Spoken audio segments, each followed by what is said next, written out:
दोस्तों 5वें दिन लंच से पहले जसप्रीत बुमराह ने आग उगलते हुए न्यूजीलैंड के बल्लेबाजों को घुटने टेकने पर किया मजबूर और टीम इंडिया को पहुंचाया जीत की दहलीज तक। तो आखिर कैसे बुमराह के साथ साथ और गेंदबाजों ने मिलकर न्यूजीलैंड के बल्लेबाजों को दिखाए दिन में तारे, कैसे टीम इंडिया भारतीय गेंदबाजों की बदौलत पहुंची जीत के करीब। दोनों टीमों के बीच खेले गए रोंगटे खड़े कर देने वाले मुकाबले की पूरी हाईलाइट तो हम आपको इस वीडियो में जरूर दिखाएंगे, लेकिन उससे पहले आपको क्या लगता है भारतीय टीम पहले टेस्ट मैच जीत पाएगी या नहीं, नीचे कमेंट करके जरूर बताइएगा। दोस्तों ये तो हर किसी को पता है कि भारत और न्यूजीलैंड के बीच जबरदस्त रोंगटे खड़े कर देने वाला पहला टेस्ट मुकाबला बेंगलोर के चिन्नास्वामी स्टेडियम में खेला जा रहा है। आपको बता दें इस मुकाबले में पहले दिन का खेल बारिश के कारण रद्द हो गया। दूसरे दिन जब दोनों टीमें आमने सामने हुई तो कप्तान रोहित शर्मा ने टॉस जीतकर पहले बल्लेबाजी करने का फैसला किया और न्यूजीलैंड को गेंदबाजी करने के लिए आमंत्रित किया, लेकिन रोहित का यह फैसला बेहद खराब रहा क्योंकि भारत की पूरी टीम 46 रनों के स्कोर पर बिखर गई, जिसके जवाब में उतरी न्यूजीलैंड की टीम ने भारत के सामने 2 दिन खेलकर 402 रनों का पहाड़ जैसा लक्ष्य खड़ा कर दिया, जिसके जवाब में उतरी भारतीय टीम ने भी अपने दूसरे इनिंग में जबरदस्त खेल दिखाया। रोहित शर्मा ने 52 रनों की पारी खेली तो वहीं रोहित के साथ विराट ने भी 70 रन जोड़े। अंत में सरफराज खान और ऋषभ पंत ने खतरनाक बैटिंग का नजारा दिखाया। सरफराज खान 150 रनों की बेमिसाल पारी खेल गए तो वहीं ऋषभ पंत 99 रन बनाकर आउट हो गए, जिसकी बदौलत भारतीय टीम ने 462 रनों का स्कोर न्यूजीलैंड के सामने खड़ा किया और 107 रनों की बढ़त टीम इंडिया ने बनाई।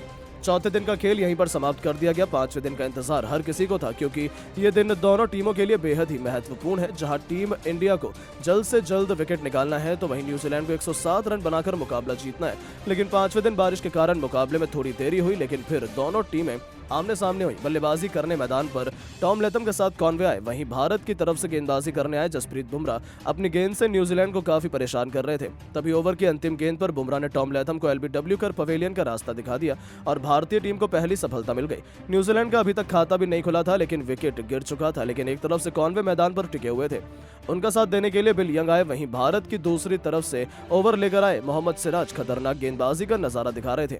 न्यूजीलैंड को टीम का खाता खोलना भी बहुत मुश्किल हो रहा था। एक रन के लिए बल्लेबाज तरस रहे थे। 2 ओवर में न्यूजीलैंड का स्कोर 0 रन पर 1 विकेट था। तीसरा ओवर लेकर आए, एक बार फिर बुमराह इस ओवर में भी खूब परेशान किया, लेकिन 2 रन न्यूजीलैंड ने बनाए। चौथा ओवर लेकर आए, एक बार फिर मोहम्मद सिराज खतरनाक गेंदबाजी कर रहे थे। भारतीय टीम को लगातार विकेट की तलाश थी। 4 ओवर में न्यूजीलैंड का 4 रन था। 5वां ओवर लेकर आए जसप्रीत बुमराह, बेहतरीन गेंदबाजी की।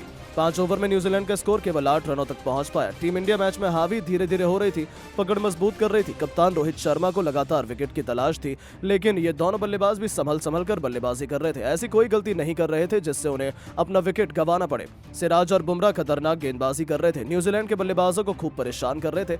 बड़ी मुश्किल से न्यूजीलैंड का स्कोर आगे बढ़ रहा था, लेकिन ये दोनों बल्लेबाज मैदान पर परफेक्ट होते हुए नजर आ रहे थे।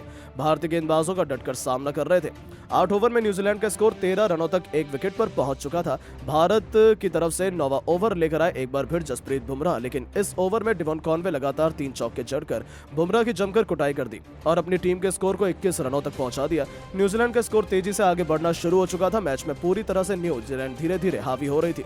भारतीय गेंदबाज विकेट निकालने में असफल हो रहे थे। 10 ओवर में न्यूजीलैंड का स्कोर 1 विकेट पर कितने रनों तक हो चुका था। अब जीत के लिए केवल 86 रनों की जरूरत थी। भारतीय कप्तान रोहित शर्मा को लगातार विकेट की तलाश थी। बुमराह और सिराज दोनों छोर से खतरनाक गेंदबाजी कर रहे थे। धीरे धीरे दोनों बल्लेबाज अच्छी साझेदारी की तरफ भी बढ़ने लगे। 12 ओवर में न्यूजीलैंड का स्कोर 21 रनों तक पहुंच चुका था। अब केवल जीत के लिए 76 रनों की और जरूरत थी। जिस तरह से मैच चल रहा था वो देखकर तो अनुमान लगाना भी बहुत मुश्किल था कि आखिर कौन सी टीम विजेता होगी। लेकिन दोस्तों अब आपको क्या लगता है, रोहित शर्मा, विराट कोहली और सरफराज खान में कौन है सबसे बेहतरीन खिलाड़ी? नीचे कमेंट करके जरूर बताएं और ऐसी नई नई वीडियो के लिए हमारे चैनल को सब्सक्राइब करें। दोस्तों 99 पर आउट हो गए थे सरफराज खान।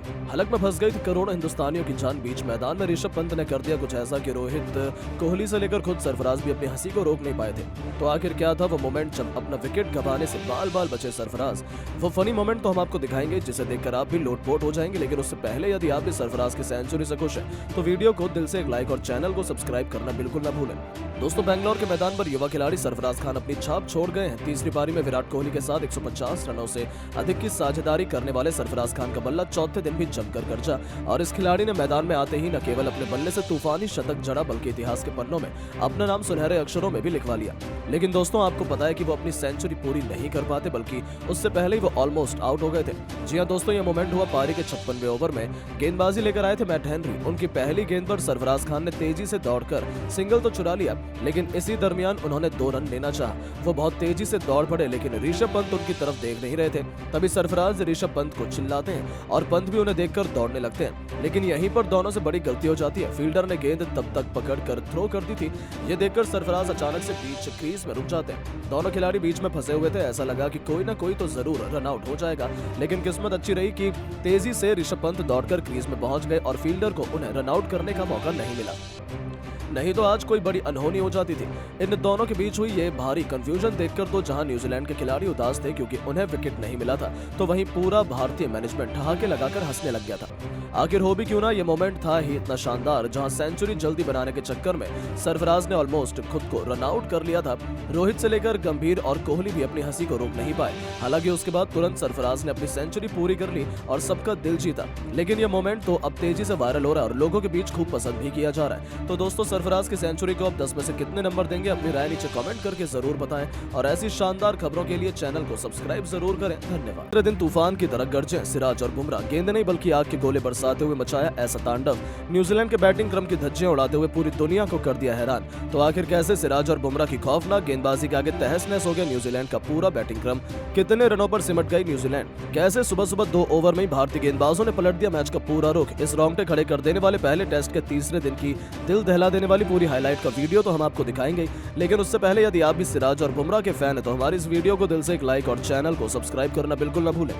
दोस्तों, बेंगलोर के एम चिन्नास्वामी क्रिकेट स्टेडियम में इंडिया और न्यूजीलैंड के बीच खेला जा रहा पहला टेस्ट मैच अपने सबसे रोमांचक मोड़ पर पहुंच चुका है। जहां बारिश की वजह से पहले दिन का खेल तो नहीं हो पाया था, लेकिन जब दूसरे दिन सूरज की पहली किरण के साथ ये मुकाबला शुरू हुआ तब टॉस जीतकर कप्तान रोहित शर्मा ने बैटिंग करने का फैसला किया।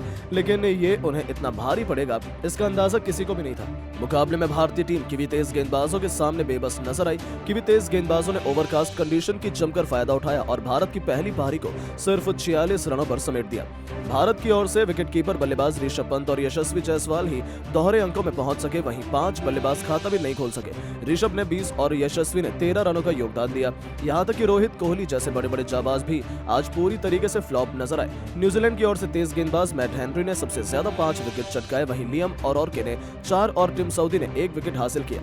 इससे बुरे हमारे लिए और क्या ही हो सकता था कि जले पर नमक छिड़कते हुए न्यूजीलैंड की क्रिकेट टीम ने अपने विस्फोटक बल्लेबाजी से भी दूसरे दिन जलवा दिखा दिया। जी हां दोस्तों, हालांकि कप्तान टॉम लैथम केवल 15 रन बना पाए, लेकिन डेवन कॉनवे ने अपने बल्ले से 91 रनों की दमदार पारी खेल दी। विल यंग ने भी अपने बल्ले से 33 रन ठोके। भारतीय गेंदबाजों की धज्जियां उड़ाते हुए 3 विकेट गिरने के बाद नंबर 5 की पोजीशन पर अपनी बिगड़ती टीम को संभालना सबसे अनुभवी डेरिल मिचेल आ चुके थे।